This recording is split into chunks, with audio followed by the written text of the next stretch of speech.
ప్రేమ అంటే ఏదనుకున్నాను, వైరాగ్యం అంటే ఏదో అనుకున్నాను, జీవితం అంటే ఏదనుకున్నాను. క్షమించు ప్రభువా. భుజాలు రాసుకోవడం, శ్వాస తగులుకోవడం, పార్కుల్లో తిరగడం, పొదల చోటను దాక్కోవడం, తల్లిదండ్రులకి అబద్ధాలు చెప్పడం, అబ్బాయిలతో తిరగడం, అమ్మాయిలతో తిరగడం, ఇది ప్రేమ అనుకున్నాను ప్రభువా, నన్ను క్షమించు ప్రభువా అని అడుగు.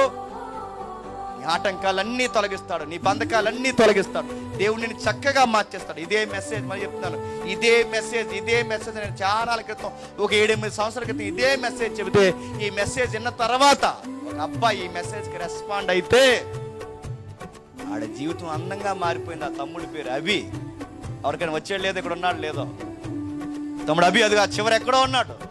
అందులో నేను ఒక మాట అంటాను, ఆ రీల్ తెగ తిరిగింది. ఆ రీల్ అందులో అంటాను, నీకు దమ్ముంటే, ధైర్యం ఉంటే, నీకు ఎవరు ఉంటే దేవుని కొరకు వదిలి చూడు. దేవుని కొరకు వదలగలవా? నీకు ధైర్యం ఉందా?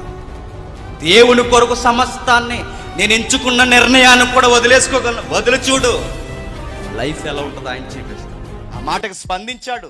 ఒక చివరిని అక్కడ కూర్చున్నాడు. ఈరోజు ఒక చక్కటి బిడ్డకు తండ్రి అయ్యాడు. ఆ ప్రేమించిన ప్రేమ పెళ్ళే గనక ఆ అబ్బాయి చేసుకుని ఉంటే, ఆ అమ్మాయి తిక్కలమ్మాయి. ఆ పెళ్ళే గనక చేసుకుంటే ఇప్పటిని అంటున్నాను, అతని జీవితం సర్వనాశనం అయిపో.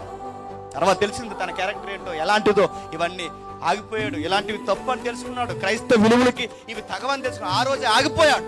దేవుడే నాకు బంధాన్ని ఇస్తాను ఎదురు చూశాడు.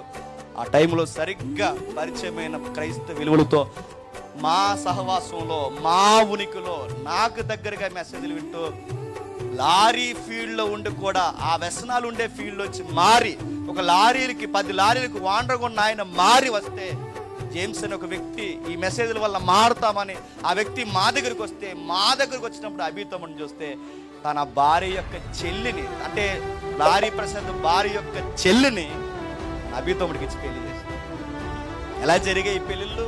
బంగారు బొమ్మలు వచ్చారు ఇప్పుడు జీవితంలో. ఎలా వచ్చే పెళ్ళిళ్ళు? దేవుడికి కట్టుబడి ఉంటే, దేవుడికి నిలబడి ఉంటే, మళ్ళీ చెప్తాను, బంగారం లాంటి జీవితాలు ఆయన సిద్ధపరుస్తాడండి. విలువనివ్వకుండా తిరక్కండి.